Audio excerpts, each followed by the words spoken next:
Procesos sociales y evaluación de políticas educativas, quienes nos presentarán los avances de su tesis. Cada presentación tendrá una duración aproximada de 20 minutos, con un espacio de 10 minutos para preguntas, comentarios o sugerencias que queráis hacerles.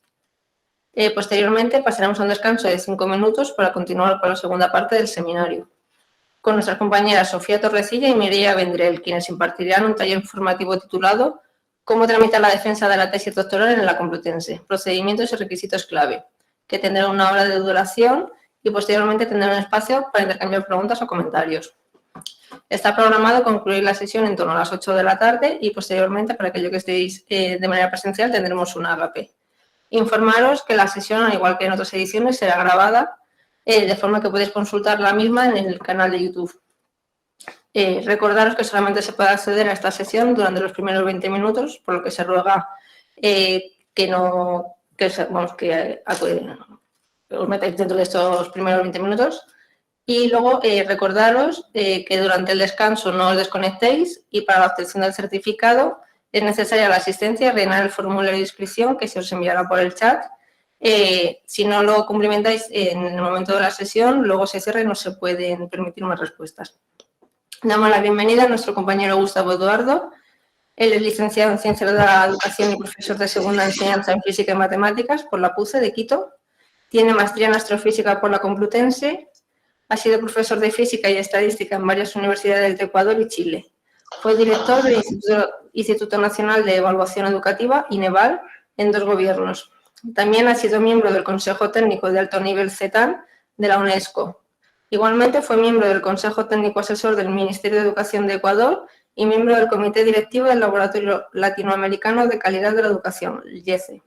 Entre sus logros está el de haber podido sacar de la extrema pobreza a 70 familias de la comunidad de Cosbe Alto en Chimborazo.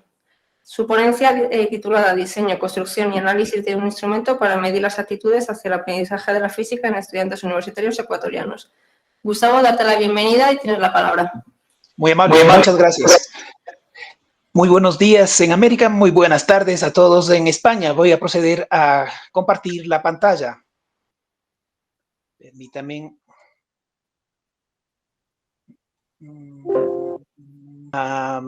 ¿Me pueden confirmar si se ve completo? ¿Se ve bien? Se te ve.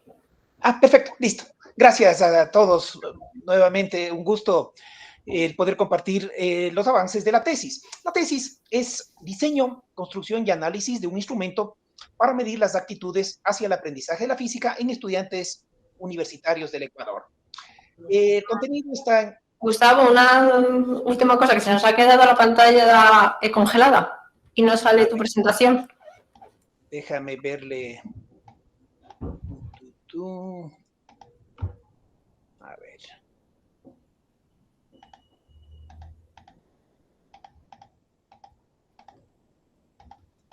Ahí creo que se ve el contenido. Ahora sí, perfecto. Muchas gracias, Gustavo. Ok, ustedes, un abrazo, gracias. Bueno, esta charla tiene 6 partes: la introducción, objetivos, el método, los resultados, las conclusiones y discusión, y el estado actual de la tesis. Como antecedente, les indico que porqué de esta tesis es que la mayoría de instrumentos para medir actitudes hacia el aprendizaje de la física están diseñadas para poblaciones anglosajonas, para el Asia o para Australia. Entonces, existe la necesidad de construir un instrumento que mida las actitudes hacia el aprendizaje de la física para la población universitaria en el Ecuador. Para la política pública es importante, entonces se procedió a diseñar, construir y analizar un instrumento que posea una alta calidad psicométrica. Como otro antecedente tenemos que investigar sobre la forma en la que los estudiantes construyen a nivel universitario, construyen sus saberes, incide directamente en la consideración de las decisiones que tanto los docentes como las instituciones deben tomar sobre los diversos aspectos pedagógicos. Esto permitirá que los docentes puedan diseñar y planificar procesos de enseñanza, acciones pedagógicas más personalizadas, organizadas e implementadas de manera que los estudiantes puedan desarrollar actitudes más positivas y que sean capaces de modificar adecuadamente las actitudes negativas. Con estos 2 antecedentes, entonces, proponemos un estudio en el cual pretendemos resolver el problema planteado con la siguiente pregunta orientadora. cuáles son las actitudes hacia el aprendizaje de la física que se evidencian en la población heterogénea de estudiantes universitarios en el Ecuador en diferentes momentos de la gestión didáctica. Hay un grupo también de problemas relacionados con la pregunta principal. Tiene que ver con las actitudes hacia el aprendizaje de la física en estudiantes universitarios en el Ecuador. Son distintas dependiendo si la universidad es pública o privada, dependiendo de la facultad en la que estudian, del sexo de los estudiantes, de la edad de los estudiantes, de la zona geográfica.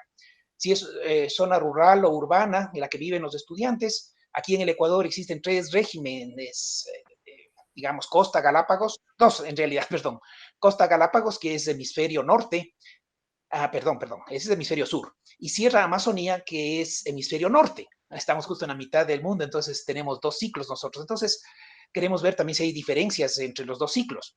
El tipo de sostenimiento de la educación media de la que provienen, es decir, de la escuela secundaria, si es fiscal, particular, fiscomisional, municipal.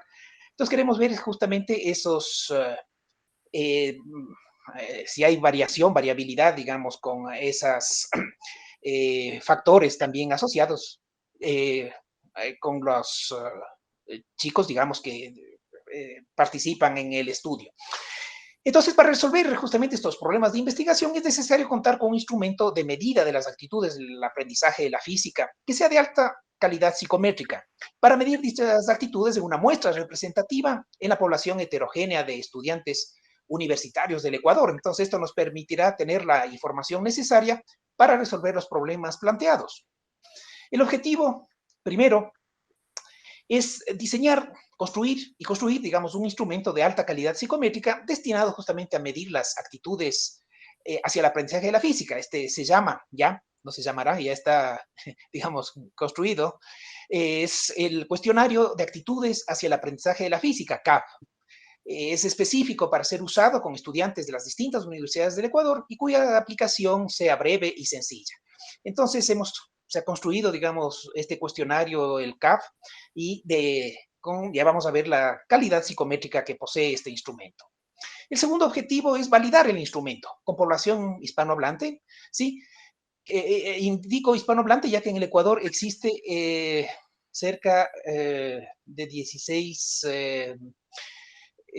pueblos y nacionalidades indígenas, o sea, el español es uno de los lenguas, digamos, que se usa, el quichua, y hay otras lenguas más que también se utilizan. Entonces, en particular, este es hispanohablante, que se utilizan en las universidades ecuatorianas en las regiones Costa, Sierra, Amazonía y Galápagos, determinando la confiabilidad, o sea, la consistencia interna, así como los diferentes índices de validez de contenido, validez de constructo en sus vertientes de análisis factorial, exploratorio y análisis factorial confirmatorio de las puntuaciones que ofrece el instrumento CAF. Aquí, en esta quiero indicarles algunos problemas suscitados. Uno tuvo que ver con la pandemia, COVID-19, impidió viajes dentro y fuera del Ecuador. Segundo, el presidente de la República me nombró director ejecutivo del Instituto Nacional de Evaluación Educativa en el año 2019, estuve hasta el año pasado con el cambio de gobierno.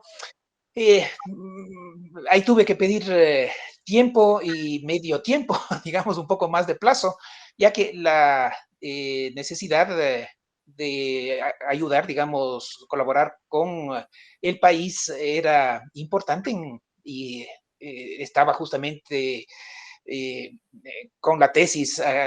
Luego voy a hablar un poco más sobre esto en las preguntas. Me gustaría en especial con los chicos de primer año, con los doctorandos, perdón, de primer año, quienes les daría unos consejos.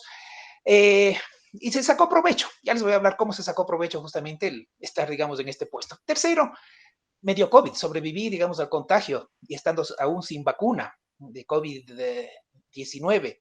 Entonces, fueron algunos problemas suscitados, pero hemos logrado resolver esos problemas. ¿Con qué método? Bueno, el método es cuantitativo. Primero se construyó una matriz de especificaciones basada en el modelo de aprendizaje de Marzano. ¿Por qué este modelo de aprendizaje? Ya que tiene que ver, es distinto, digamos, del de Bloom y tiene que ver con, perdón, estamos hablando de la taxonomía de Bloom, ¿no? Hay la taxonomía de Marzano también, pero el modelo de aprendizaje de Marzano tiene que ver en particular con actitudes, es decir, la primera dimensión son actitudes, entonces encajaba muy bien, digamos, con el para hacer constructo de este instrumento. Entonces, en esta matriz bastante amplia, digamos, de especificaciones, se decantaron ítems provenientes de 16 instrumentos que existen, como les digo, normalmente son en Estados Unidos, Europa y en el Asia que se utilizan estos instrumentos que tienen alta calidad psicométrica, y estos fueron el insumo de la primera versión del instrumento, que contó con 197 ítems. Entre los instrumentos está el SILAS, MPEX, IVAPS, VAS, ICLAS, APS están acá abajo, los 16 instrumentos, que son instrumentos, algunos desde los años 70, digamos, que se han desarrollado, que se utilizan, como les digo, principalmente este es Universidad de Colorado, sí, Universidad de Maryland, universidades, digamos, norteamericanas. Entonces, se realizó la validez de contenido por medio de la participación de una muestra de 200 jueces expertos, de los cuales 170 eran profesores de todo el país, profesores de física, más 30 profesores de física del Sistema Nacional de Nivelación y Admisión.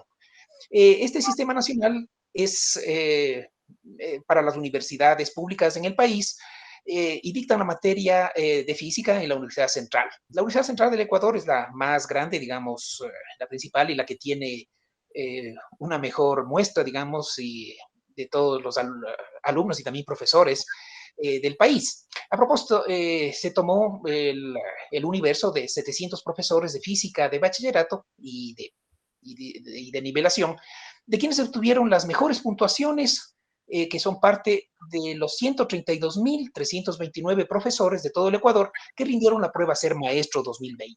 Como les decía, fue una ventaja estar en el Instituto Nacional de Evaluación Educativa, INEVAL, a quienes agradezco el poder utilizar sus bases de datos, y ahí justamente elegimos a los maestros, sí, a estos 200 jueces que fueron quienes realizaron la validez de contenido.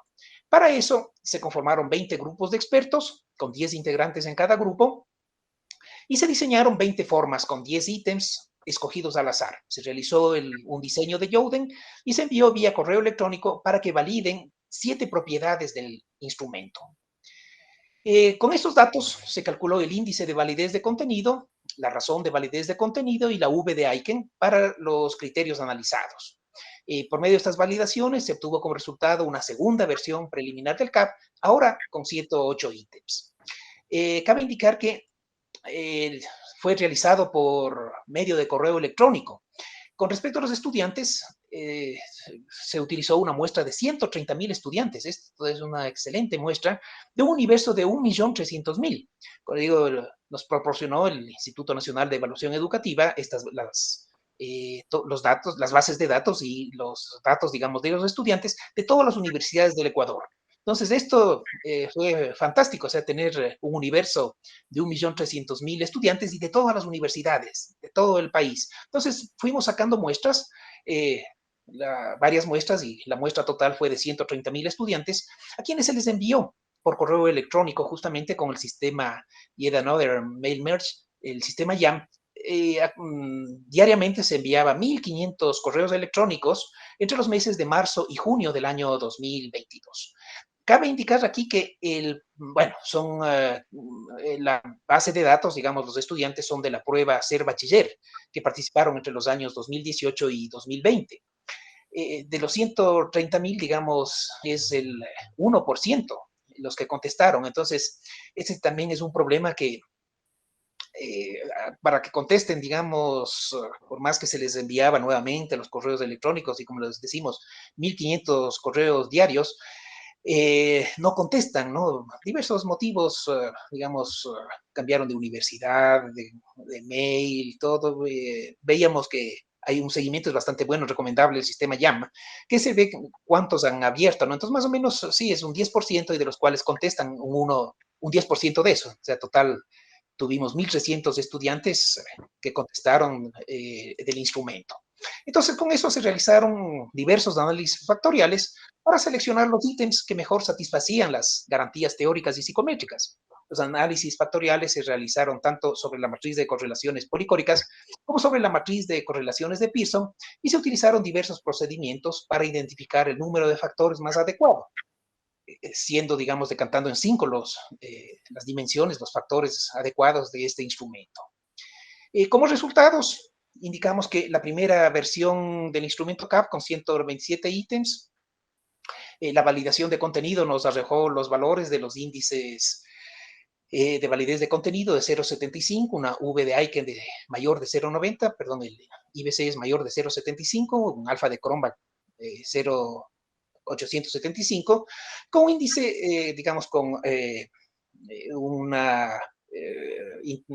valor, digamos, entre 0,801 y más o menos 0,931.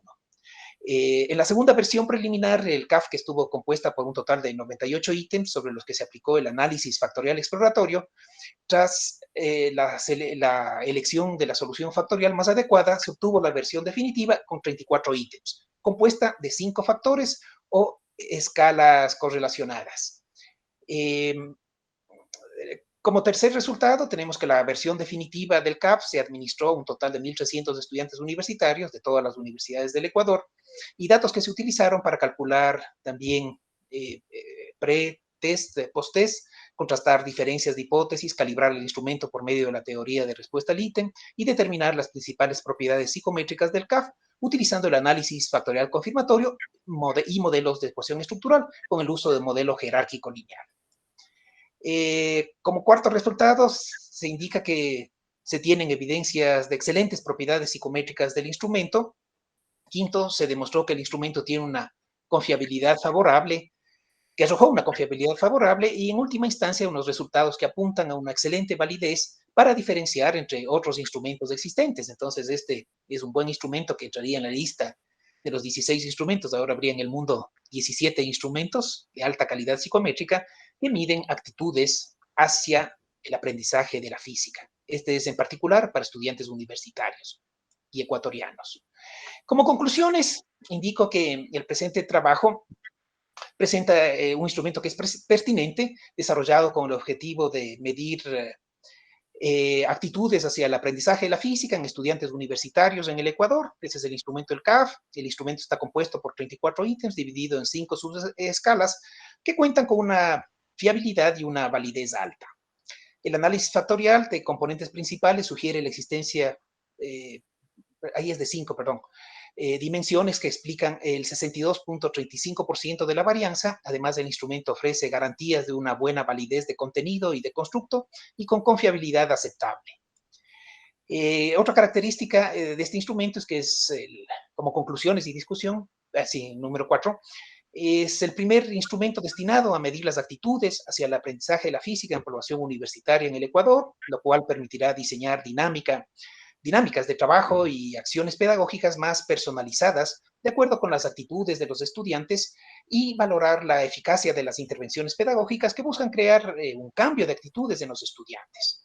El estado actual de la tesis: el capítulo 1 tiene unas 100 páginas, les paso rápidamente. El capítulo 2, donde están los instrumentos, tiene unas 50 páginas. El capítulo 3, el marco conceptual, donde está el modelo de Marzano y la matriz de especificaciones, tiene unas 50 páginas. Eso ya está revisado. El diseño y construcción del instrumento, la validez de contenido, son unas 50 páginas. La validez del constructo, esta parte es interesante, el análisis factorial exploratorio, unas 50 páginas. Y me encuentro en este momento aquí, tengo que decir, nos encontramos. Análisis del instrumento, el análisis factorial confirmatorio, modelo de ecuación estructural, el modelo jerárquico lineal, la teoría de respuesta al ítem. Esta parte de los resultados es un borrador, son más o menos unas 100 páginas, y todo el instrumento, perdón, toda la tesis estaría en unas 400 páginas y tiene unas 600 referencias. Muchas gracias por su atención. Hasta aquí dejo abierto para las preguntas. Muchas gracias, Gustavo, y darte enhorabuena por esa tesis. No sé si hay alguna pregunta en la sala. Bueno, online, ¿no estáis escuchando?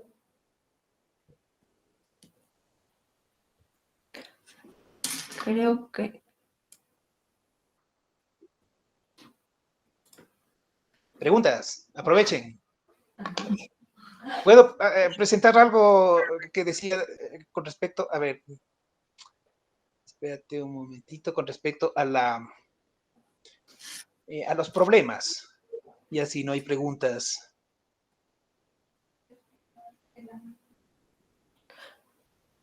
Mira, nos preguntan por el chat, Gustavo, que si podrías explicar el análisis de validez de contenido de la escala. Ya. Bueno, la validez de contenido se realizó con el análisis factorial exploratorio,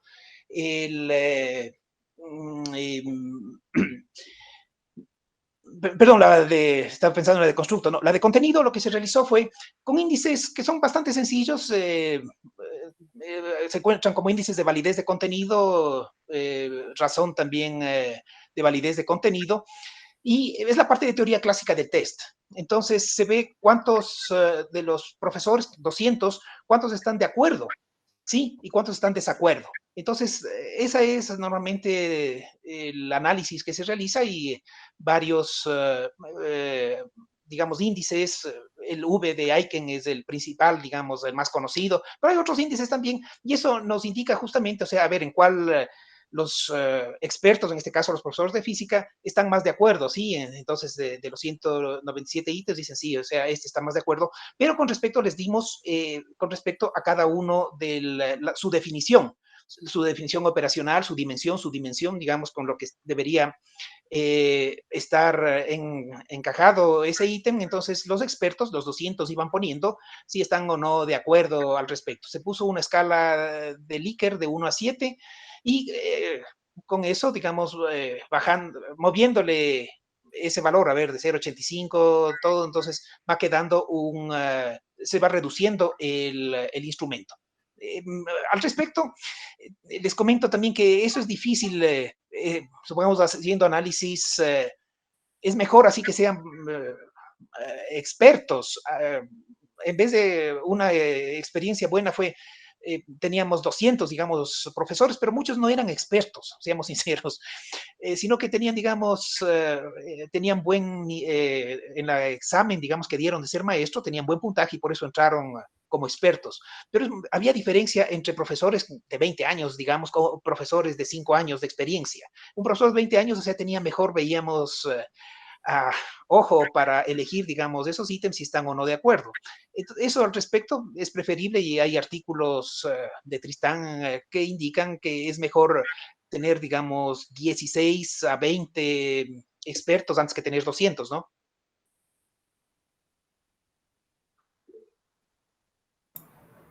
Buenas tardes, Gustavo. Yo hice la pregunta, Sí. me interesó mucho el trabajo que presentaste. Pregunté por el análisis, la validez de contenido, porque justamente es uno de los análisis que se tienen que hacer para poder validar una escala, ¿no? O un instrumento de medida y poder hacer los análisis estadísticos correspondientes para saber si el instrumento realmente cumple con la finalidad que pretendemos que tenga. Entonces, me llamó la atención, o sea, por eso quería saber un poco cómo había sido el proceso, porque justamente hay poca literatura sistematizada sobre lo que es la validez de contenido, incluso lo que se ha visto es que el margen entre cantidad de jueces expertos para poder realizarte ese proceso de validación varía, entre algunos dicen 5, otros 4, no había leído 200, me parece como mucho el número ese, pero sí que varía bastante la cantidad de jueces expertos y esto de las variables que se midan, ¿no? Esto de la suficiencia de las dimensiones, la claridad o la coherencia que tengan los ítems, la relevancia sobre lo que se está estudiando. Entonces, quería saber un poco cómo había sido la recogida de esa información y bueno, usted dijo recién lo de la escala Likert, a ver si, no sé, bueno, que explicar un poquito más eso, por eso no entendía la María Martina, gracias por la pregunta. Sí, por favor, me gustaría enviarte, yo voy a anotar tu correo electrónico, los trabajos, digamos, que hemos revisado, leído para esta tesis. Es bien interesante al respecto, ¿no? Fue utilizando, digamos, los 200, utilizando la base de datos de profesores, pero justamente Tristán, o sea, dice sí, o sea, valores de 16, de 10 es suficiente al respecto, ¿no? A propósito, la tesis está en un proceso avanzado, quiero presentar también, si me permiten, con respecto a los problemas que se presentaron, lo que han habido nuevas líneas de investigación también, ha habido temas de investigación nuevos, líneas de investigación respecto a la, no solamente a la física, sino a la ciencia en general, y uno después de esto puede escribir un libro de texto sobre cada tema de la tesis, entre ellos la validez de contexto, de constructo, de contenido también, ya que uno ha revisado, eso es lo lindo, digamos, de una tesis doctoral. Quería indicarles, si me permiten, los problemas suscitados. Les comentaba de la pandemia. Este trabajo ya se ha presentado en Peace Day 2021, en la asociación también de Pedagogía 2022, en el encuentro de doctorandos IDP 2022, ahora también esta es la presentación, digamos, ya de resultados finales. Lastimosamente, quiero indicarles que los tiempos de entrega entre el tesista y el director no son los mismos.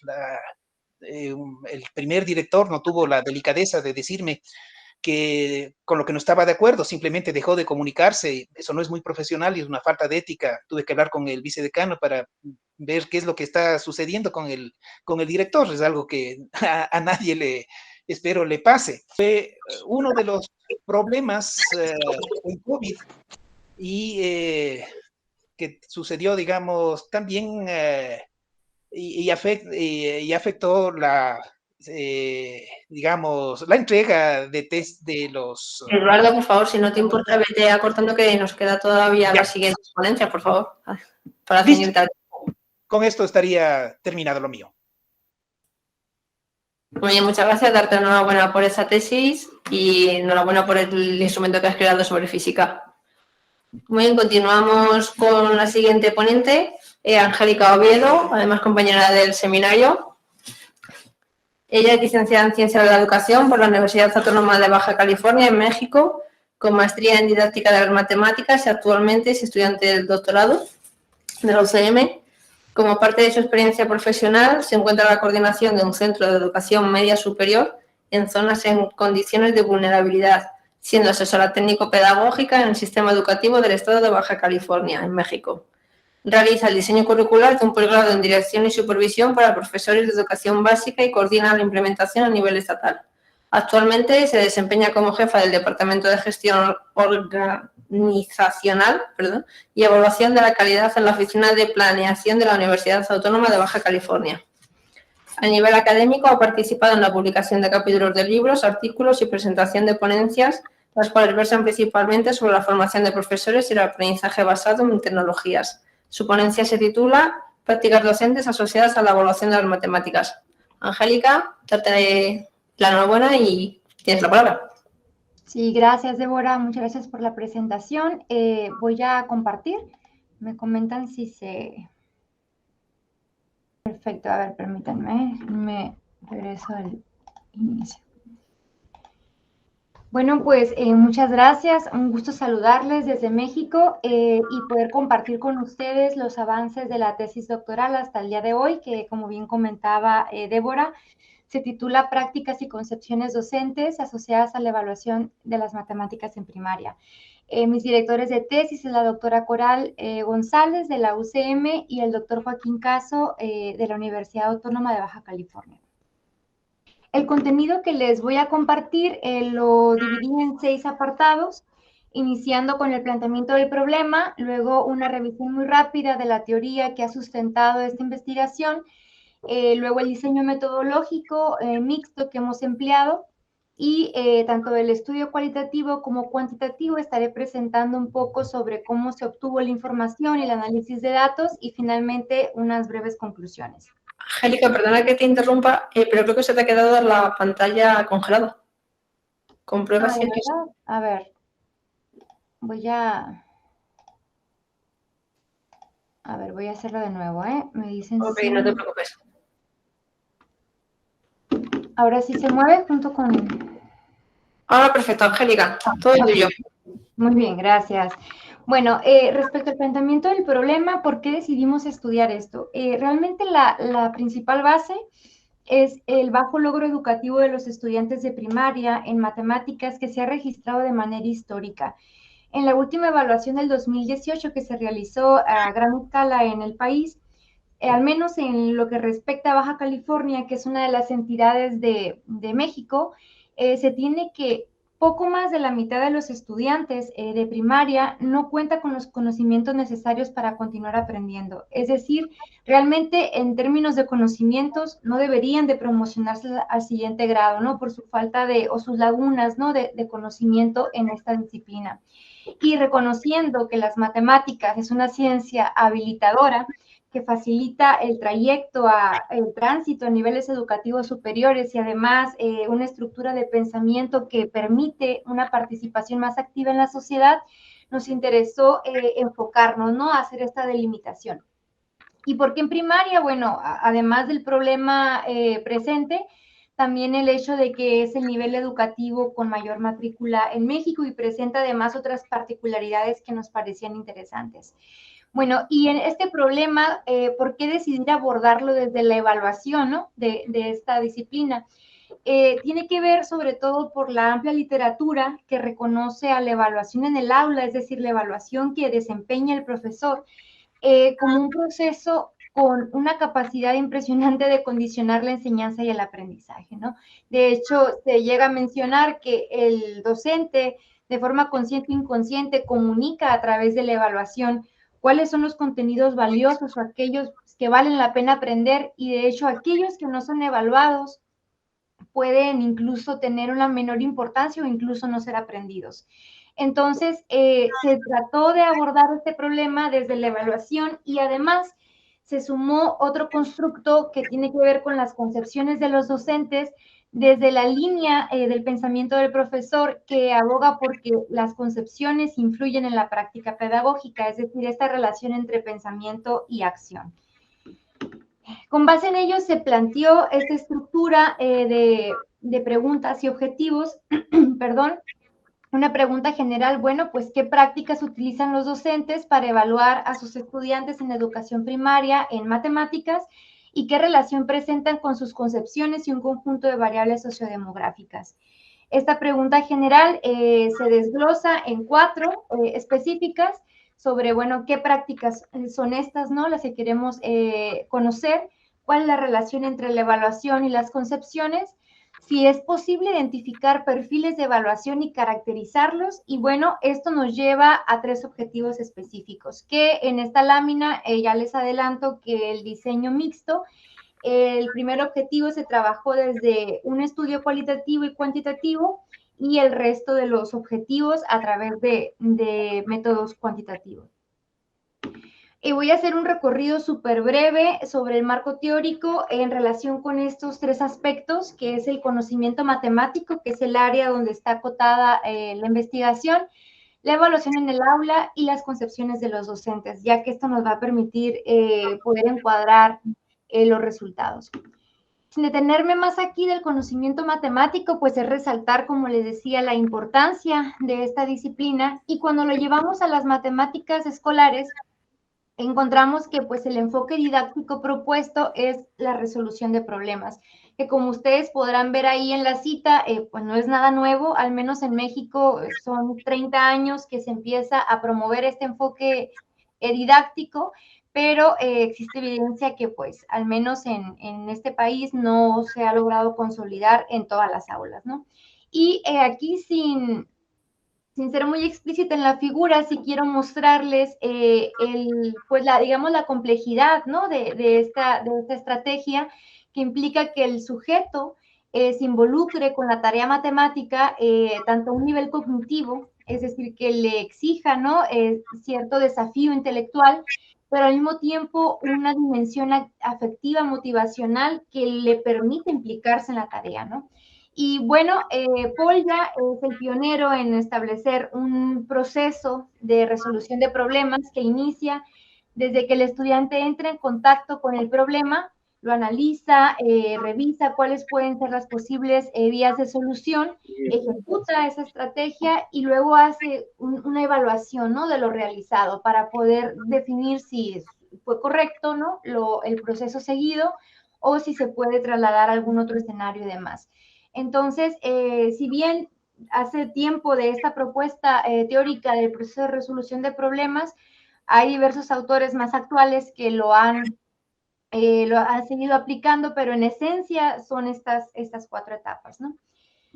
Y bueno, hablando de lo que representa un problema matemático, pues entonces podemos suponer que no todas las tareas matemáticas poseen el mismo nivel de demanda cognitiva, y aquí retomo la clasificación de Smith y Stein entre diversas clasificaciones que hay, pero al menos esta ha sido importante en el campo de las matemáticas, donde podemos distinguir 4 niveles de complejidad, ¿no? Las dos de abajo, tareas de memorización y procedimientos sin conexión, son tareas de baja demanda cognitiva que no implican, ¿no?, una relación entre conocimiento conceptual y conocimiento procedimental, y las últimas dos que ya requieren que el estudiante entre a procesos de análisis, síntesis, reflexión y demás, ¿no? Demás procesos cognitivos más demandantes. Entonces, esta, digamos, es la parte que más nos importa cuando abordamos el conocimiento matemático. Y bueno, en la evaluación en el aula, ya les comentaba de la importancia que tiene este proceso dentro de la enseñanza y el aprendizaje, tanto para bien como para mal, pero aquí mencionar que podemos identificar en la evaluación que realizan los docentes 4 etapas ideales, ¿no? Iniciar con la planeación, luego pasar a recuperar las evidencias de aprendizaje, y como estas vienen en bruto hay que analizarlas con base en criterios de referencia y poder determinar un nivel de aprendizaje de cada estudiante, y después poder comunicar y hacer uso de estos resultados. Estas etapas interactúan constantemente, y una parte importante y que es estructural en este trabajo es que podemos entender a la evaluación durante estas etapas como un proceso en el que el profesor se va respondiendo continuamente preguntas, ¿no?, relacionadas, y que podemos encontrar 5 dimensiones. Una, la finalidad de la evaluación, o sea, ¿para qué voy a evaluar, no? ¿Qué voy a evaluar? ¿Cuál va a ser mi objeto de evaluación? Poder partir de ahí para decidir, bueno, pues cómo lo voy a evaluar, quién va a hacer, si lo voy a hacer yo, si lo va a hacer el compañero, si con qué instrumentos, cuándo lo voy a hacer. Y una vez pasando estas preguntas, el cómo interpretar la evidencia y a quién voy a comunicar los resultados y para qué, ¿no? Entonces, estas 5 dimensiones nos han permitido estructurar, ¿no?, desde el estudio cualitativo hasta el estudio cuantitativo en términos de evaluación en el aula. Enseguida, las concepciones de los docentes, que es el otro constructo, pues poderlas entender como las estructuras mentales que poseen los profesores para entender, conocer, pensar o sentir en un determinado dominio en un momento dado. O sea, son concepciones que motivan, ¿no?, la acción. Y bueno, en el fenómeno educativo hay muchísimas concepciones que pueden ser revisadas, pero nos concentramos en estas 3. Una, la naturaleza de las matemáticas. 2, su enseñanza y aprendizaje. Y 3, la evaluación. Y como pueden ver aquí en este esquema, lo que trato de representar es que para cada una podemos identificar un continuo, ¿no?, donde hay extremos. No precisamente aquí es algo de blanco y negro, ¿no? Por lo regular, en los estudios previos, los docentes se ubican en alguna parte de este continuo, ¿no? Y en el caso de la naturaleza de las matemáticas y la enseñanza y el aprendizaje, sí podríamos identificar un extremo deseable. Por ejemplo, deseamos que los profesores sean afines a concepciones sobre una naturaleza dinámica de las matemáticas y también sobre un enfoque constructivista de la enseñanza y el aprendizaje. Sin embargo, para las concepciones de la evaluación es distinto, porque si bien se promueve la evaluación formativa que permita la mejora de la enseñanza y el aprendizaje, no podemos dejar de reconocer que la rendición de cuentas es una función, ¿no?, obligada del profesor. Entonces, si bien también se puede identificar un continuo, aquí es complicado poder establecer cuál es lo deseable, ¿no? Y bueno, ahora sí, pasando a la parte metodológica. Después de la revisión de la literatura, se trabajó con el estudio cualitativo, y una vez que se obtuvieron los resultados, estas categorías del estudio cualitativo nos permitieron diseñar un instrumento que se aplicó, se analizó, se obtuvieron resultados también, y después se pudo hacer una triangulación entre los mismos. ¿Cuál es la población a la que nos dirigimos? Bueno, como les comentaba, son docentes de primaria del estado de Baja California, México. Donde se ve ahí señalado, ahí se encuentra la entidad. Y bueno, para el 2021, 267 docentes estaban laborando en alguna escuela de educación primaria en esta entidad.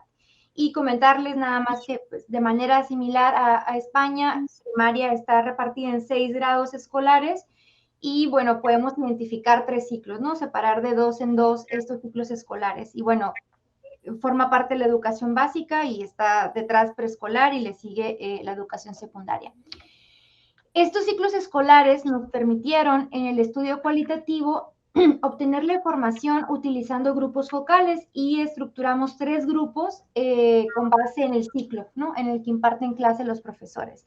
En total fueron 21 docentes y que además del ciclo escolar hubieron otras variables sociodemográficas que variaron, como su formación inicial, o sea, dónde estudiaron para ser profesores, y si provienen de una escuela pública o privada, urbana o rural, de organización completo multigrado, y también había distintos años de experiencia, desde algunos que iban iniciando hasta profesores que ya tenían más antigüedad.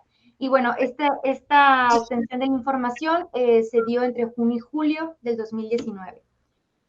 ¿Qué se utilizó? Bueno, se hizo la transcripción de las entrevistas porque se hizo grabación de audio y después, a partir de la teoría fundamentada, se trabajó la codificación abierta, la codificación axial y la codificación selectiva con el apoyo de Atlas-T.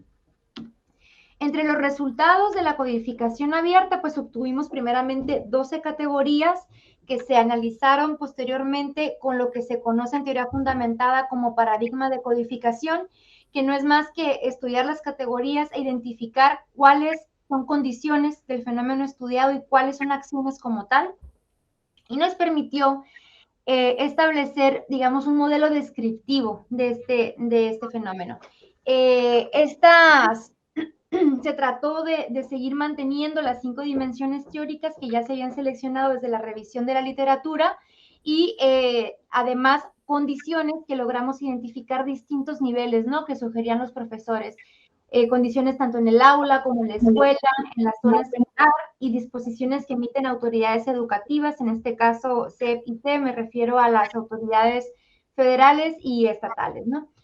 Y bueno, los resultados del estudio cualitativo, que no los voy a presentar aquí porque son muy amplios, se trabajó con redes conceptuales, ¿no? Por cada una de estas dimensiones y también de las concepciones, y pues se describía con citas textuales lo que los docentes habían mencionado. Posterior a esto, nos permitió construir un cuestionario. Se diseñó con base en los resultados de los grupos focales y la literatura, y obviamente este cuestionario pasó por un proceso de validación, tanto de validación de contenido con 4 expertos y con la validación de constructo también, de su estructura interna. Una vez que se obtuvieron evidencias de validez óptimas, se procedió a aplicarlo. Este cuestionario se aplicó en mayo del 2022 y la población objetivo, como les comentaba, fue de 14,267 profesores, donde logramos una participación de 565 y dado que la base era amplia, nos dimos, ¿no?, la oportunidad de aplicar el método de List-Wise, donde eliminamos aquellos cuestionarios que no estuvieran completos. Al final nos quedamos con una muestra de 4,674 casos. Y bueno, también durante la fase cuantitativa se recuperaron distintas variables sociodemográficas. ¿Qué análisis se realizaron? Bueno, el objetivo 1, que es meramente descriptivo, pues fue simplemente distribución de frecuencia de tendencia central. Y como parte del objetivo 2, se trabajó con coeficientes de correlación de Pearson y Spearman, dado que después del análisis factorial aplicado hubieron algunos ítems que se agruparon en factores y otros que mantuvieron su naturaleza ordinal, entonces pues aplicamos la técnica que correspondía, ¿no? Y finalmente, para los perfiles de evaluación, se aplicó un análisis de clases latentes y luego se identificaron diferencias entre grupos a través de pruebas de test-student y pruebas chi-cuadrado. ¿Qué resultados obtuvimos? Bueno, en cuestión de resultados descriptivos, en las 5 dimensiones de prácticas de evaluación, realmente había poca varianza. La mayoría de los ítems se ubicaba con una media superior a 2, que está entre casi siempre y siempre. donde el 71 y el 99% de los ítems fueron respondidos en estas categorías, pero hubieron excepciones, que básicamente es donde nos enfocamos, ¿no? Hubieron excepciones en la aplicación de tareas matemáticas de baja demanda cognitiva, en el uso de la evaluación, en el uso de instrumentos como exámenes escritos con preguntas abiertas, exámenes orales, debates, guías de observación y escalas de actitudes. También el empleo de herramientas tecnológicas fue poco referido por los profesores. Elaboración de exámenes de forma colaborativa, el considerar el interés de las matemáticas como un criterio para asignar calificación, el evaluar con base en un criterio normativo y el proporcionar información adicional a los padres de familia, además de la boleta, ¿no? Sobre los resultados de evaluación. Como parte del objetivo 2, aquí traté de hacer este esquema un poco psicodélico, ¿no? Pero trato de representar qué fue lo que encontramos aquí. Si bien las correlaciones podrían ser discutibles por el nivel, o sea, bajo, ¿no? De 0.300, realmente pues son las que encontramos en la literatura que ha tocado estos constructos, ¿no? Pero lo que sí logramos identificar son patrones y son los que les quiero compartir. Por ejemplo, si se estudiaron las concepciones de los docentes, que son las que aparecen arriba, son las concepciones que yo les comentaba deseables, o sea, naturaleza dinámica de las matemáticas, construcción del conocimiento matemático, enseñanza de las matemáticas con el enfoque constructivista. Y las de la evaluación, observamos que correlacionaban de forma más alta con la finalidad formativa que la sumativa, a excepción de la evaluación como rendición de cuentas, que correlacionaba más con las prácticas de evaluación sumativa, ¿no? Entonces empezamos a encontrar patrones que coinciden con la literatura, con lo esperado. También las concepciones correlacionaron más alto con tareas de demanda cognitiva alta que con demanda cognitiva baja. También la evaluación criterial autorreferencial correlacionó en mayor medida que la normativa. Entonces, así además de esto, hubieron otros patrones lógicos que se describen en la tesis, pero también encontramos algunos donde pues, no se puede hacer una interpretación más allá de que pues, es similar, como por ejemplo la evaluación de aspectos cognitivos y no cognitivos fue muy parecida. Otras variables como la comunicación, ya sea de padres o con el colectivo escolar, fue débil, ¿no? Y una parte importante es que los exámenes y las técnicas alternativas de evaluación no tuvieron correlación con las concepciones, ¿no? Entonces, estos son unos de los hallazgos. Aquí comentarles que en términos de los perfiles docentes de evaluación, logramos identificar dos perfiles que a uno le llamamos intensivo, porque se colocaba sobre todo en probabilidades de respuesta en casi siempre, y el perfil moderado. ¿Por qué moderado? Porque si bien se ubica por debajo de la media, ¿no? Como pueden ver en esta gráfica, tampoco lo hace de forma escasa, simplemente en comparación con el perfil intensivo, pues sí es notoriamente menor, ¿no? Aquí mencionar que en las variables de prácticas de evaluación fueron diferentes estos grupos, claramente diferenciados, únicamente no difirieron en el uso de exámenes como instrumento de evaluación y las técnicas alternativas. ¿Qué quiere decir? Que los docentes difieren en la finalidad, en el objeto, tienen diferencias en cómo comunican, pero cómo recuperan las evidencias de aprendizaje, no hay diferencias como tal, ¿no? Ahora, en términos de concepciones, aquí nada más mostrarles que también el perfil intensivo mostraba un mayor acuerdo a las concepciones indagadas que el perfil moderado, y que en términos de variables contextuales, cabe aclarar que los tamaños del efecto son bajos, o sea, hay que tomarlo con cautela, estos resultados, pero sí encontramos que proporcionalmente, o sea, en la integración del perfil intensivo comparado con el perfil moderado, el perfil intensivo estaba conformado por más mujeres, docentes de menor edad, o sea, más jóvenes, egresados de universidades y no de escuelas normales, docentes con menos de 10 años de experiencia que han participado en esquemas de formación continua al menos en los últimos 5 años, profesores mayormente que provienen de escuelas privadas, que trabajan en el turno matutino y que se encuentran ubicadas en la zona urbana. Bueno, como parte de las conclusiones, comentar, uno, es que tanto desde la parte cualitativa como cuantitativa podemos darnos cuenta y que es algo ya sabido, ¿no? Pero se corrobora en esta investigación, que la evaluación no ocurre de manera aislada. O sea, cualquier estrategia que se implemente, ya sean cursos tras cursos tras cursos, no van a dar realmente un resultado esperado si no se involucran a todos los actores que inciden en este fenómeno. Estamos hablando de padres de familia, autoridades escolares como directivos, zona escolar y las propias autoridades educativas. Entonces, no nada más es algo pues que ocurre entre docente y estudiante, ¿no? Y también el mencionar que sí se ubica, de acuerdo con las respuestas de los profesores, un tránsito hacia el enfoque formativo, o sea, realmente sí han cambiado algunas prácticas de acuerdo con otras que han referido autores que han estudiado este constructo en México anteriormente. Sí se logra ver un avance hacia el enfoque formativo, sin embargo, sí hay diversas áreas de oportunidad que el propósito de esta tesis es finalmente enlistar, ¿no? O sea, hay muchas, pero en estas, de acuerdo con esta investigación, son en las que se puede enfocar, ¿no? Hablando de ello, como bien mencionaba, el uso de la coevaluación, el trabajo colaborativo entre profesores, la comunicación con padres de familia, el aprender a comunicar a estudiantes pequeños de esta edad, ¿no? Para irlos involucrando en su proceso de aprendizaje independientemente del grado escolar en el que se encuentran, cómo generar estrategias para involucrar a los papás y mamás que comúnmente están ausentes en las escuelas públicas rurales. Y bueno, otra serie de estrategias que en otro momento me encantaría compartirles. Y bueno, esta es la presentación y las referencias empleadas en esta misma. Muchas gracias.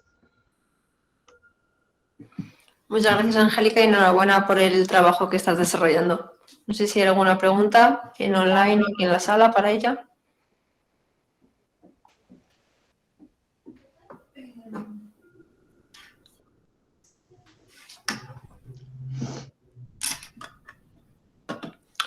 María Martina, cuando quieras. Angélica, felicitaciones por el trabajo, súper clara la presentación. Incluso se nota el trabajo de campo minucioso que estuviste haciendo. Me interesó mucho el tema, sobre todo como el cambio de las actitudes de los docentes hacia la evaluación, que lo mencionás, que fue interesante que analizaras cuál era el perfil de estos profesores intensos, o que los llamaste que habían clasificado, digamos, los estilos de evaluación desde siempre y casi siempre. Quiero saber si has podido cruzar, si las condiciones de trabajo, al principio tú clasificás las condiciones micro y macro sociales que está inserto el trabajo de los docentes, si vos podés percibir o encontrar una correlación entre estas condiciones micro y macro y el estilo de evaluación que emplean los docentes en el aula. Sí, la verdad es que muchas gracias por la pregunta, María. Realmente desde la fase cualitativa, se lograban identificar, ¿no?, estas condiciones, ¿no?, que permeaban en el cómo los docentes se evaluaban.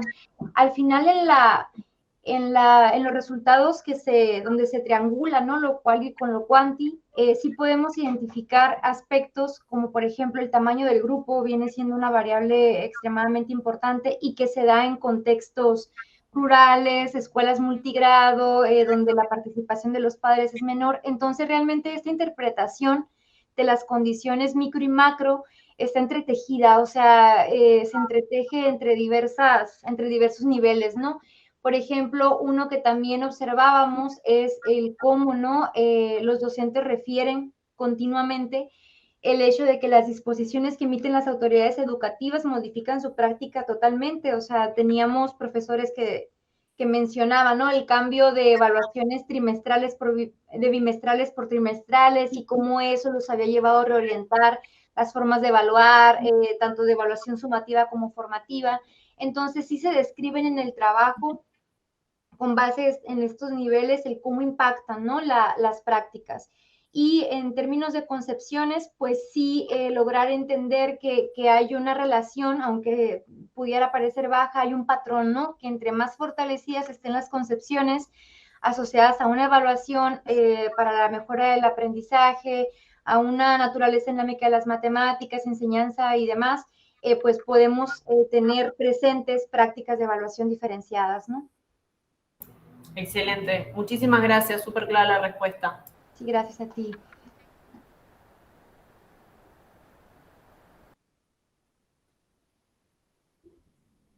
Bueno, pues parece que no hay más preguntas. Damos paso al descanso y después volveremos con el taller de nuestras compañeras Sofía y Mireia.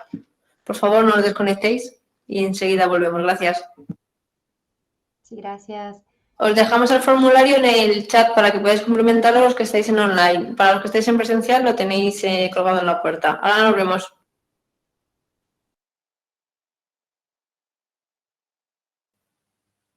Muy bien, pues después de esta pausa vamos a dar comienzo con la segunda parte del seminario en la que abordaremos el taller con nuestras compañeras Sofía y Mireia sobre cómo tramitar la defensa de la tesis doctoral.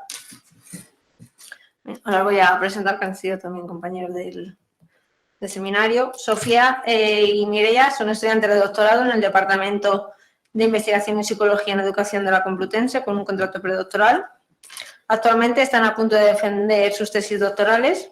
Sofía, más a mi izquierda, se ha centrado en el estudio de la ciencia y la inclusión educativa bajo la tutela y dirección de Mercedes García García, de la Facultad de Educación, y de Santiago Herrero, de la Facultad de Químicas. Durante su tesis ha llevado a cabo una estancia de investigación en la Universidad de Carolina del Sur, donde se ha especializado en el uso de la ciencia para la inclusión. Por su parte, Mireia Vendrell se ha enfocado en la evaluación del pensamiento crítico del estudiantado universitario español, bajo la tutela y dirección de María José Fernández Díaz y Jesús Rodríguez Mantilla. Durante su tesis ha realizado 3 estancias de investigación en las universidades de Barcelona, Oxford y Cambridge, donde se ha especializado en el pensamiento crítico y la psicometría. Pues ahora doy paso a ella. Muchas gracias por estar aquí con nosotros, así que tenéis la palabra.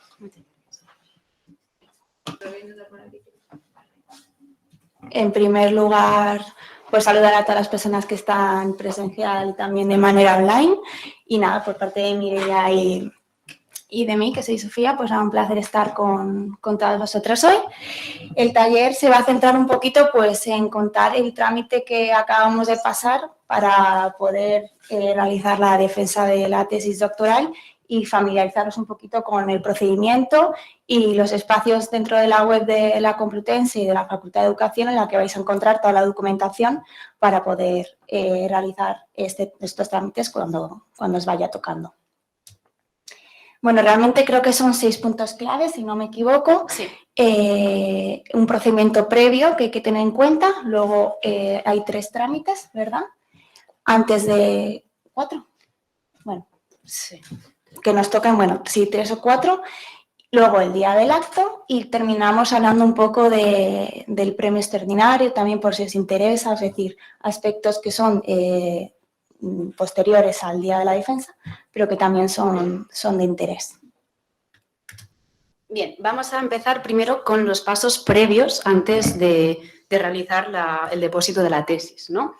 Antes de empezar con el depósito, con la tramitación, primero lo que tenemos que hacer es mirar la fecha límite de permanencia que tenemos en el programa de doctorado. ¿Dónde vemos esto? En RAPI. Para acceder a RAPI, en realidad si ponéis RAPI 2 en el buscador de Google y UCM, ya os direccionará directamente donde tenéis que ir, pero bueno, eso es, en la pantalla podéis ver cómo acceder directamente. Entonces, en RAPI veréis la fecha límite de permanencia y tenéis que iniciar el trámite del depósito al menos 10 días antes de que finalice esa fecha, ¿de acuerdo? Es decir, si vuestra fecha límite es el 13 de enero, como máximo el 3 de enero tenéis que haber empezado el trámite 1. Entonces, ¿qué tenéis que hacer antes de iniciar el trámite, aparte de saber cuándo tenéis que hacerlo? Mirar que las actividades y el plan de investigación están aceptadas. Es bastante común que tengáis, por ejemplo, si empezasteis el doctorado en el 2018, que tengáis alguna actividad que habéis enviado al director o directora y que aún no esté aceptada. Tiene que estar todo aceptado, ¿de acuerdo? Entonces, en esta presentación realmente el objetivo es familiarizaros un poco porque online está la información que está de una forma muy clara. Pero bueno, aquí lo vamos a ir tratando punto por punto. El documento de referencia lo tenéis aquí. Yo imagino que después os vamos a hacer llegar el PowerPoint, entonces lo tendréis todo muy claro. personas que vais a tener que contactar. Evidentemente, seguramente habrá más personas o quizá no, pero que estas son como las de referencia, los correos electrónicos que es bastante probable que uséis. Primero es Inmaculada Ejido, que es la coordinadora del programa de doctorado. Luego tenemos a Miguel Serra, que es el de apoyo del departamento, y Teresa Escoda, que es la secretaria de estudiantes. Luego, evidentemente, cada uno tiene el coordinador de línea y, por supuesto, tenemos a Roberto Cremades, que es el vicedecano de investigación. Allí lo tenéis. Bien, iniciamos cuando ya empezamos el depósito, de la tesis. Es el trámite 1.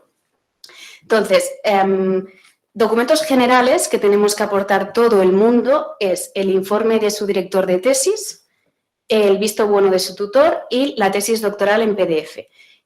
Como pequeño detalle, que si realmente depositáis la semana que viene os acordaréis, y si no, allí está Miguel para decíroslo, el informe de su director es un documento que si tienes 2 directores tienes que entregar 2 informes separados, no pueden firmar el mismo documento.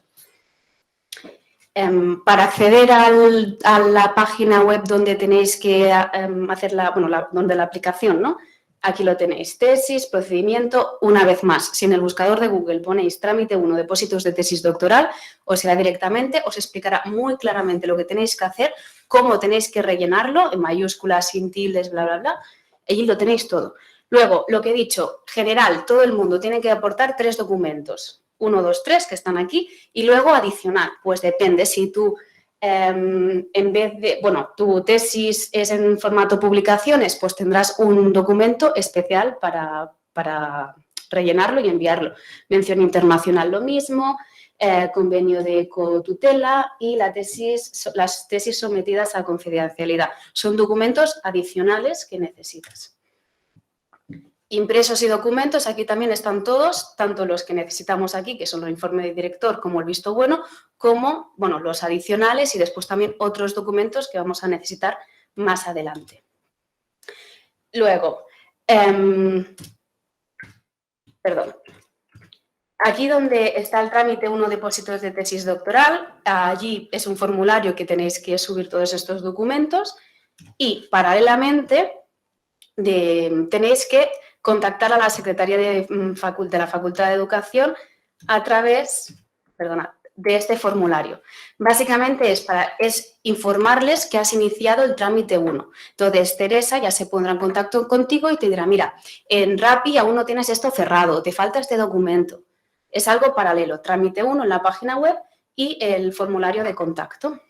Y luego, una vez ya has realizado el trámite 1, se te va a generar una documentación que todo eso más los documentos que has enviado, se lo tienes que mandar a Miguel, que es apoyo departamento, mal escrito, pero apoyo departamento, que antes he puesto el correo.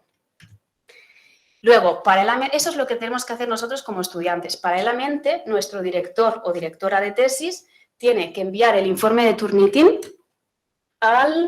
a la unidad de apoyo de departamento. No puede superar el 15% de coincidencia, que en coincidencia no es plagio, pero no puede superar el 15%. Y además tiene que enviar la propuesta de 2 evaluadores externos. Una vez más, los mismos impresos y documentos están aquí. Y con copia, ya lo veréis, a apoyo de departamento. Entonces, básicamente ese es cuando ya se ha entregado la tesis, es el trámite 1 y es donde tienes que hacer más cosas que habéis visto que tampoco es tanto, un formulario y aplicar en la página web. Y eso mandárselo a Miquel. Ya está. Luego, a esperar.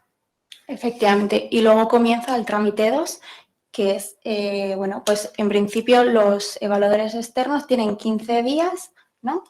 No, tienen un mes para revisar la tesis y con un documento que también, ¿no? Tienen como una plantilla, ¿no? Lo cumplimentan, ¿no? Para, en base a los comentarios, a las revisiones que ven oportunas. Eso nos llega a nosotros como estudiantes y tenemos un plazo de 15 días, aquí sí, ¿no? Para incluir los cambios que nos han sugerido, ¿vale? Una vez tenemos ya la tesis... Es que no sé si ha quedado claro, creo que no lo he dicho. Es que tienen que mandar, si además del informe de Turnitin, en el trámite 1, el director manda también un documento con los evaluadores. Entonces, esos evaluadores son los que van a hacerte sugerencias revisión. o no. Ujú. Y aquí, Sí. perdona, Sofi, para que quede claro. Sí. Bueno, pues una vez hemos recibido esos comentarios, tenemos 15 días para incluirlos en el documento que teníamos de la tesis doctoral y generar el informe, o sea, no, el documento de tesis doctoral definitivo. Y y sigue el trámite 2 enviando el enlace, ¿no? Que te aparece ahí, ¿no? ¿Tenemos el enlace? No, en realidad ya te mandan el link donde tienes que hacer el Claro, trámite pero 2. en un mismo enlace también de manera telemática tenemos que adjuntar esos 3 documentos que aparecen en pantalla. La tesis definitiva en PDF, que también hemos puesto ahí el enlace con las normas que tiene que tener el documento. El texto de resumen que va a ir para Teseo junto con las palabras clave, que bueno, eso se envía en un documento de texto plano, que es un bloc de notas del ordenador. Es verdad que yo en esto, por ejemplo, no estaba nada familiarizada y bueno, pero es muy sencillo de dar con ello y lo que tienes que hacer es enviar el resumen que va a aparecer luego en la plataforma de Teseo. Y el documento 3, que es los informes de idoneidad de los miembros del tribunal que están propuestos por la dirección de la tesis doctoral, que realmente son 10 documentos, ¿no? Que corresponden tanto a los que van a estar en el día de la tesis como los 5 suplentes, ¿no? Sí, es decir, el día que tú defiendes la tesis, el tribunal está compuesto por 5 miembros, el presidente del tribunal, el secretario y 3 vocales.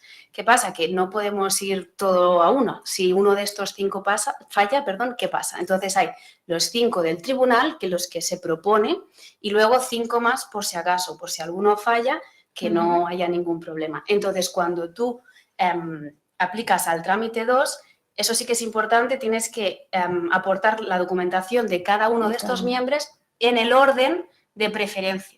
Evidentemente, la propuesta tiene los 5 que tú quieres, que tú quieres, ya se me ha entendido, que se quiere que esté en el tribunal y luego los suplentes. El orden es importante porque si empezamos por el final, vas a tener el tribunal que realmente no se quería. O sea, que no era la propuesta inicial. Por eso, y luego es eso, un documento por cada miembro del tribunal. Vale.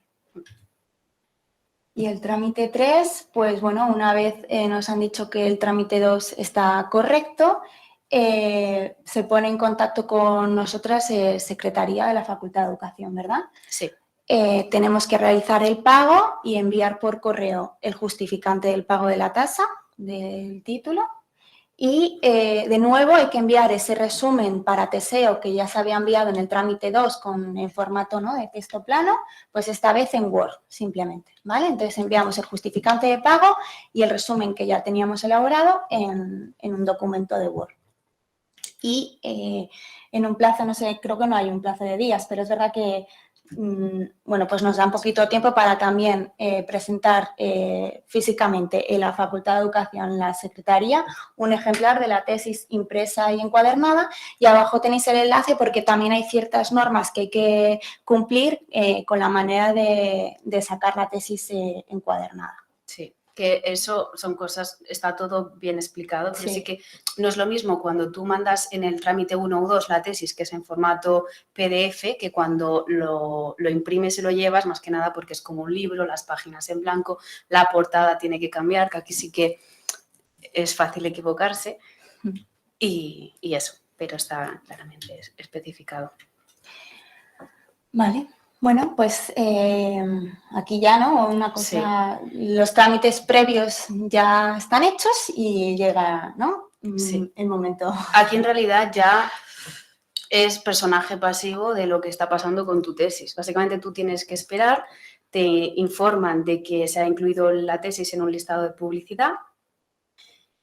Son unos 15 días que tiene que estar esta tesis pública para que cualquier cualquier doctor o doctora, por supuesto, pueda consultarla. Son 15 días. Una vez han transcurrido estos 15 días, evidentemente, bueno, claro, lo tiene que solicitar esta persona a la comisión de doctorado. Una vez ya hayan transcurrido estos días, ya se vuelven a poner en contacto contigo y eso, la comisión de doctorado de la UCM aprueba la defensa de la tesis, se designa el tribunal y se envía un correo con toda esta información y requisitos para la defensa, se envía te lo van a enviar a ti, también a tus directores de tesis, a los miembros del tribunal, a decanato, Todo bien. Y básicamente en el correo que te dice, del correo que te llega, indica que el secretario del tribunal tiene 10 días para convocar la defensa de la tesis.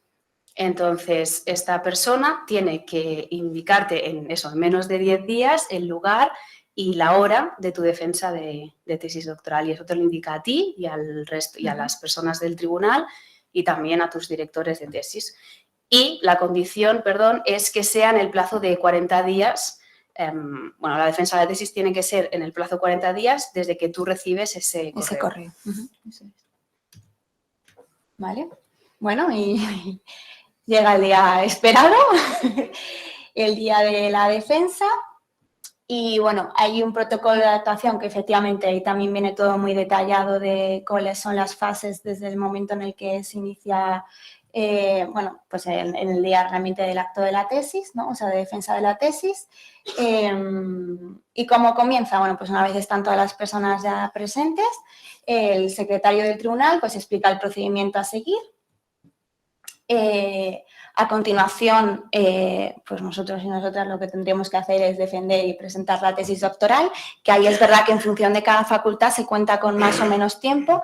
Según tenemos entendido nosotras, aunque no hemos encontrado el documento, sí, 30 a 40 minutos para presentar la tesis. Y luego comienza el orden de preguntas y comentarios de los miembros del tribunal. ¿Vale? Las 5 personas que están presentes como miembros del tribunal, bueno, pues por orden hacen una reflexión, comentarios y te pueden hacer también ciertas preguntas que lo que tienes tú que hacer es ir anotándolas porque, ¿no? Primero son ellos los que todos ellos van a decir sus preguntas y tal, y luego ya está el tiempo del doctorando o la doctoranda para responder a cada uno de ellos.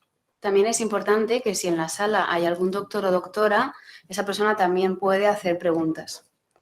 Sí, y vale, bueno, pues en el momento en el que ya se ha respondido y ya, bueno, pues en principio lo que es el acto de la defensa termina, todas las personas de la sala salen de la sala y únicamente se quedan el miembro del tribunal, los miembros del tribunal, para calificar la tesis.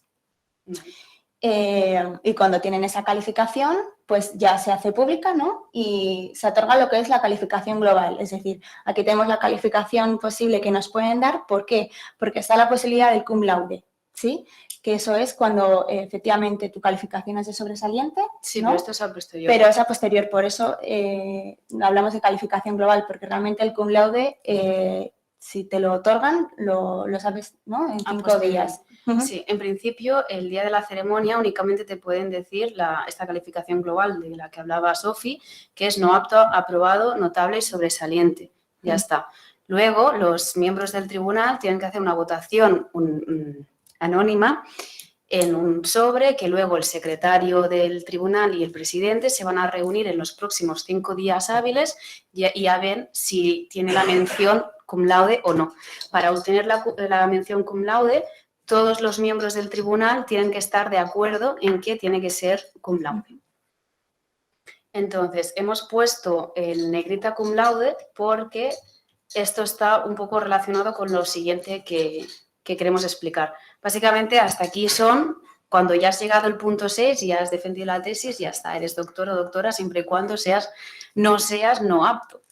Luego, hay un premio que consideramos que es importante mencionar en este taller, que es el premio extraordinario. Hay información tanto en la web de la Escuela de Doctorado como de la Facultad de Educación.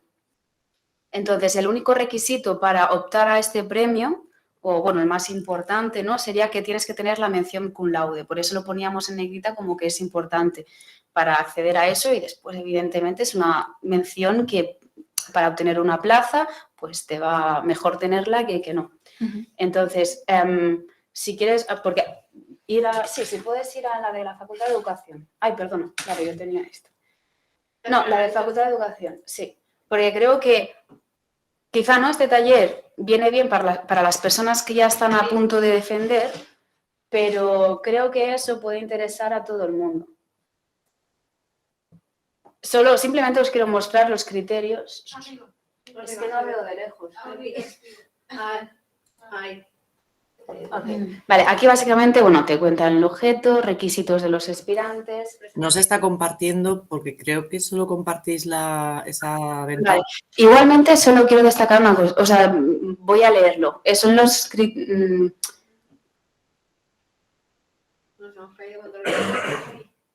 No, pero voy a leerlo, creo que tampoco... Bueno, venga, sí. Mejor. Vale, lo pongo para... Sí, mejor. Así lo tenemos todos. Así lo...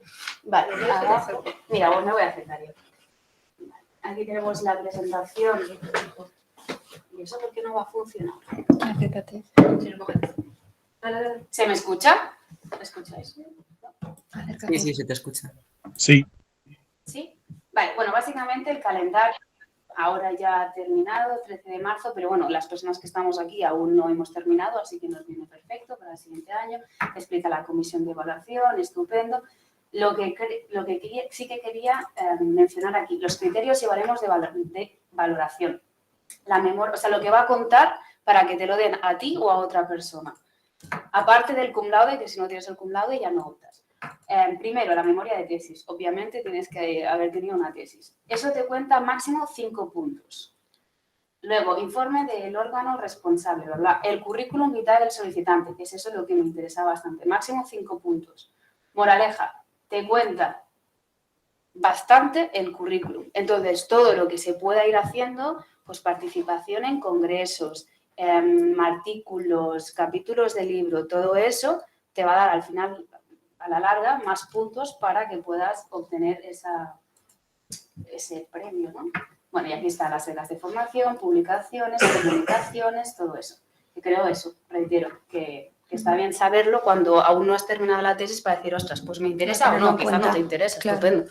Pero si te interesa, pues es algo a tener en cuenta. Y la verdad que ya está, es que... Sí. Si tenéis alguna duda, por favor, también hemos dejado nuestro... El correo está Vale. ahí, ¿no?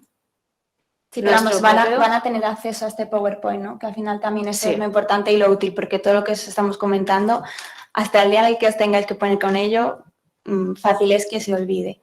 Pero que tengáis a mano los enlaces con las plantillas de cada documento y, bueno, pues un poquito, bueno, también el vídeo grabado por las cosas que hemos comentado de ciertos aspectos, como por ejemplo el informe de director de dirección de tesis, que tiene que ser uno por cada uno de ellos, en fin, ciertas cosas que cuando nosotros nos hemos tenido que poner, pues no sabíamos y bueno, pues para que lo podáis tener en cuenta. Pero si tenéis acceso al PowerPoint y al documento PDF, efectivamente, que también está ahí todo muy bien explicado de cómo van los trámites y la documentación y demás, pues nada, que es fácil, o sea, realmente no tiene ninguna complejidad. Pero... Sí, y de hecho... Sí, lo más complejo es hacer la tesis. Una vez Sí, tienes la tesis, efectivamente. eso ya está. Y es eso, o sea, reitero, el objetivo era familiarizaros, pero aquí he vuelto a poner el trámite 1, si buscáis eso, os va a salir todo. Enlace a los documentos, está sencillo, porque ya saben que todo el desgaste cognitivo ya se ha hecho, entonces todo eso es fácil eso. Eso es lo mejor. Bueno, por daros la enhorabuena, chicas, gracias por este taller y por acercarnos a todos estos trámites. Pues damos paso a aquellas que siguen online. Roberto también tiene una duda, ¿no?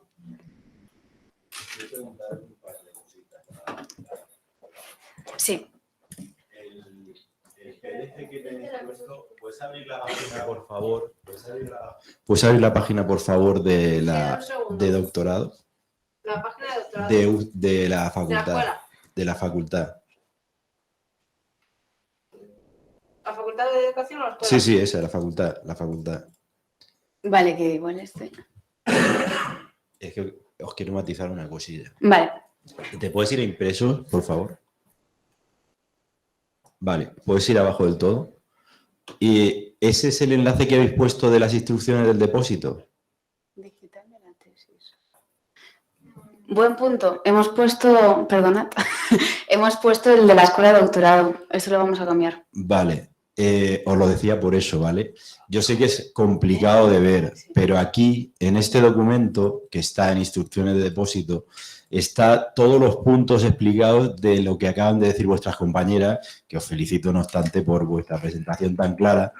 pero aparece punto por punto qué es lo que tiene que hacer el estudiante, vosotros como doctorandos, y qué hace vuestro director de tesis, explicando todo de forma más pormenorizada, el tiempo, cuando interviene Teresa, cuando interviene también Miguel.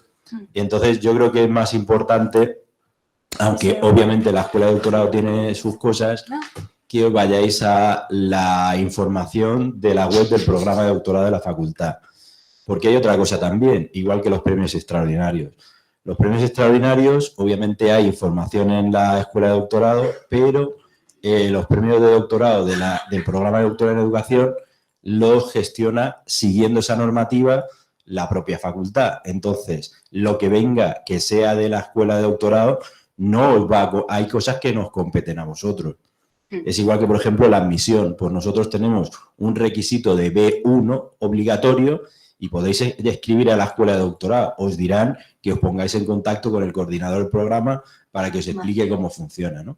Entonces sí que os quiero simplemente aprovechar para deciros que la página web de doctorado de la casa está actualizada constantemente.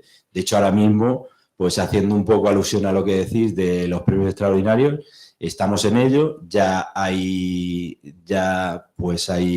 han entregado aproximadamente, hay 8 candidatos para 3 premios, porque este año se defendieron 22 tesis, con lo cual, pues, hace 2 años, del año anterior, ¿vale? Con lo cual me parece también muy bien las apreciaciones que hacéis, porque obviamente se quedan los premios a aquellos que tienen una mayor productividad de los méritos que me gustaría puntualizar, de los méritos que obtenéis desde que os matriculáis en el programa hasta después, no antes, porque hay gente que pone incluso dentro de su currículum pues documentación anterior, documentos que tienen que ver con su desempeño laboral y no tienen que ver con eso, tiene que ver con la productividad que tú realizas sobre tu proceso de desarrollo de tesis.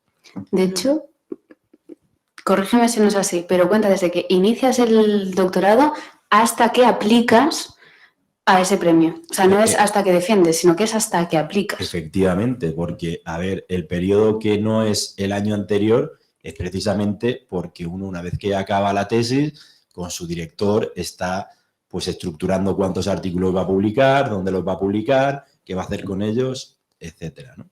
Entonces es hasta el momento que sale esta convocatoria y que obviamente no siempre es igual, porque además cada año ha ido diferente. Las primeras convocatorias que yo hice, porque a mí me toca las veces de convocarlas, eran con CDs, ahora ya no se piden CDs, se piden memorias USB, pero básicamente el grueso, que son los méritos del currículum, siguen siendo los mismos. Ok, vale. Gracias por el matiz. Ya, de hecho, en el PowerPoint, ¿no? Antes de enviarlo, lo actualizamos el documento PDF para poner el que comenta Roberto, ¿no? Yo creo que no, ¿eh? O sea, cogimos el de la escuela de doctorado, pero es verdad que ese, bueno, lo que ha dicho. Pues lo podemos modificar antes de que se envíe. Ya lo tenemos. Genial. Vale. Hay 2 preguntas. Belinda, cuando quieras, por favor. Sí, yo solamente quería, puntualizar un poco porque habéis hablado de la fecha de permanencia en el doctorado y, bueno, quería comentar el hecho de que, por ejemplo, los que tenemos FPU, que te lo programas para hacer el doctorado en 4 años normalmente, que esa fecha se tiene que prorrogar los 4 meses antes para poderla hacer a los 4 años. No sé si vosotras lo habéis hecho en 3 años o en 4. No, de hecho, perdona, Belinda, perdona. Sí. Sí, nosotras las dos hemos pedido 2 prórrogas, o sea que eso se puede actualizar. Y voy mirando. Simplemente quería preguntaros para pedir la prórroga de la primera prórroga, ¿vale? Porque he leído que tenía que ser 4 meses antes de que llegase la fecha de final de permanencia. Y era por preguntaros a ver, pues ese proceso, sí que he estado leyendo algo, que hay un documento de solicitud de prórroga y tal, y por preguntaros a ver cómo... Eso es actualizado, yo creo, ¿no? En el momento en el que solicitas la prórroga y te la aceptan, Está bien. Se modifica la fecha, incluso en RAPI ya se modifica cuando tienes que hacer el depósito. Vale, no, pero la pregunta era cuánto tiempo lo habéis, porque pone que en los 4 meses anteriores, ¿vale? Entonces, ¿en cuánto tiempo os contestan o cuánto tiempo sabéis más o menos si os aceptan o no la prórroga esta? Eso yo es que como la del FP1 no es la que tengo, el contrato que tengo, no, eso no lo sé. Igual Roberto lo sabe, cuánto tiempo tardan, a ver si tú lo aceptas. Por hacerla con mayor o menor anterioridad a la fecha. ¿La comisión nuestra o la comisión del Ministerio. No, está hablando de la de doctorado. Que nosotros tenemos 4 años por el Ministerio para hacer la de doctorado, como el programa son 3, para pedir la prórroga del 4. ¿Que cuánto tardáis vosotros en la comisión? ¿En la CADE? Sí. Pues cuando se reúna la CADE. Habitualmente no hace falta que estés 4, o sea que se suele, creo que por normativa está 3 meses antes puesto. Sí, como máximo. Es que pone que se tiene que hacer en los 4 meses anteriores, pero claro, yo no sabía... 4 meses anteriores, 3 meses anteriores, la Sí. puedes solicitar en ese plazo y la CADE se reúne una vez al mes y te da respuesta. Vale, no era por ajustarme más 5 al tiempo. meses antes, no, o sea, también es verdad otra cosa, que si tenéis claro que vais a pedir una prórroga, empieza a contar a partir de la permanencia, con lo cual no hace falta esperar a 4 o 3 meses antes. Si tenéis claro que ya vais a pedir prórroga, pues, por ejemplo, ahora, si fuera en septiembre, pues yo la pediría ya y me voy de vacaciones ya sabiendo que a partir de septiembre tengo la prórroga del año siguiente. Vale. Sí. Por eso es que está preguntando. O sea, que sí. Sí, yo creo que el mínimo son, Claro. los 4 meses no lo había visto, yo creo que 3. Bueno, sí. Vienen rápido, aparece además. O venía. Algo así, sí. Vale, muy bien, muchas gracias. No tienes problema. El que no, es que no se oye bien. Que si tienes permanencia y tienes un año más, no hay ningún problema, habitualmente. Se solventa pronto. Vale. Gustavo, tienes la palabra. Gracias. 2 preguntas. Habemos muchos que estamos en América y la pregunta es, de la impresión, ¿uno puede llevarle, digamos, ya con las observaciones,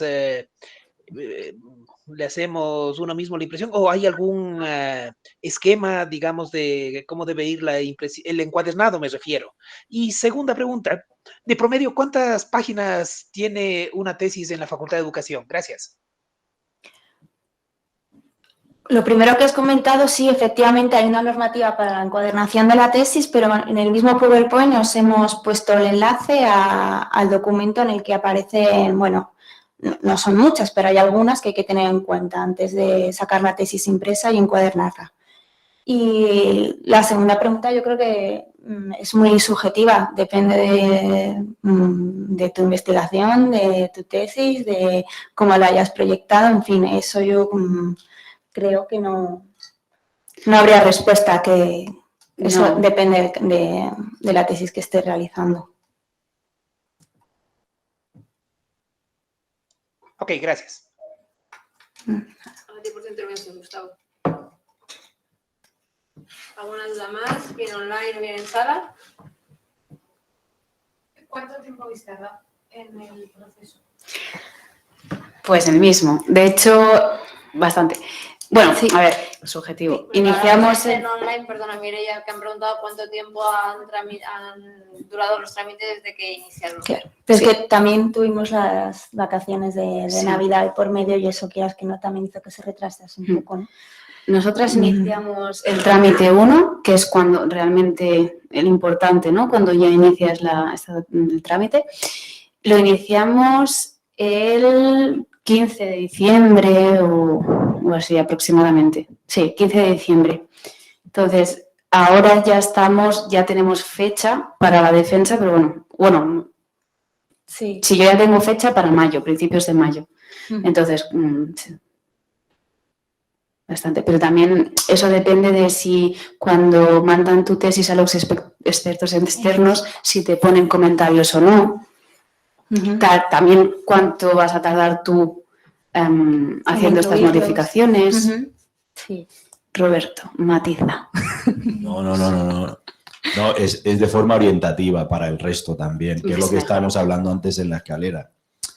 A ver, todos los estudiantes que habéis tenido la ampliación por COVID del periodo este que hubo de los 72 días que se ampliaron dentro de la matrícula, los que empezasteis así, que tenéis ese plazo, ¿vale? El depósito, por las fechas que nos da la escuela de doctorado, tiene que ser justo, era el día límite el 20 de diciembre.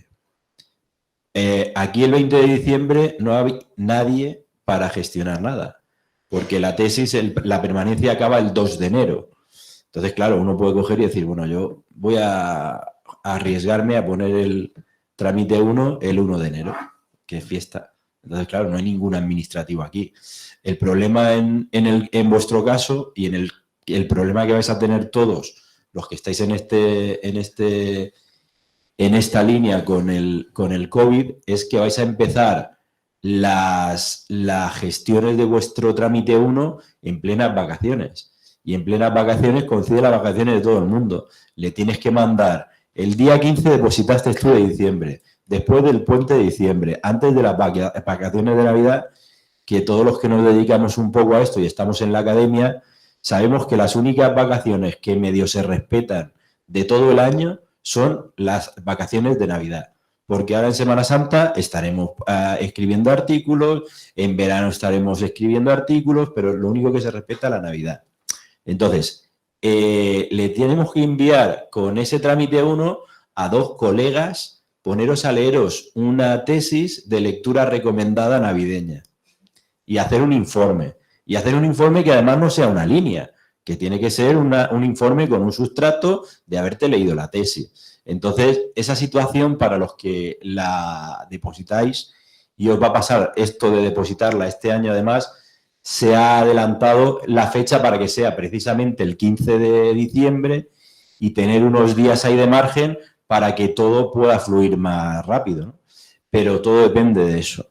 Luego, depende también de varios factores. El plazo aproximado que tenía la escuela de doctorado en mente haciendo este protocolo de defensa de trámites online, que no son puramente en papel, era de aproximadamente en un par de meses, una persona que hace el trámite 1, en un par de meses tiene que estar en condiciones de estar con su tribunal ya definido y ya pues esperando 10 días para defender la tesis. Lo que pasa que hay, efectivamente, como bien habéis dicho, hay muchos factores que hacen que esto se vaya retrasando. Los informes de los expertos, alguna vez cogemos un experto y de repente nos dice que está de vacaciones y que no hace el informe, y ese experto pues se ha contado con él, entonces hay que buscar otro experto. Entonces, bueno, es toda un poco una serie de cuestiones que obviamente no, o sea, lo que más cuesta, estoy totalmente con vosotras, es realizar vuestra tesis, presentarla bien, estar tranquilas para presentar y defender de la mejor manera vuestra tesis. Eso es lo más importante. Pero lo demás son plazos de gestión administrativa que no dependen incluso muchas veces de la celeridad con la que sea. De hecho, la decisión que se tomó a raíz de que todo esto se pudiera hacer digital es que una comisión permanente de la CADE acelere los trámites, y algunos tenéis esta aceleración de un trámite a otro. A lo mejor hemos tardado 2 o 3 días, que es enviarnos un correo y dar el visto bueno a la coordinadora para que vosotras podáis hacer el trámite siguiente, ¿no? Entonces, un poco esto responde a esta cuestión. Será un par de meses. Esto tened en cuenta que a medida que pase los 72 días famosos de la defensa, para todos los que habéis empezado ahora mismo, que ya no tenéis eso, pues los plazos serán el 15 de octubre. Con lo cual los depósitos serán pues prácticamente antes del 15 de junio, julio, para poder hacer todos los trámites y llegar a defender para el 15 de octubre en año natural. Entonces esto va a ser variable porque esta cuestión, pues ha hecho, esta cuestión de la pandemia y los 72 días famosos, ha hecho que durante una serie de promociones pues tengáis esta casuística.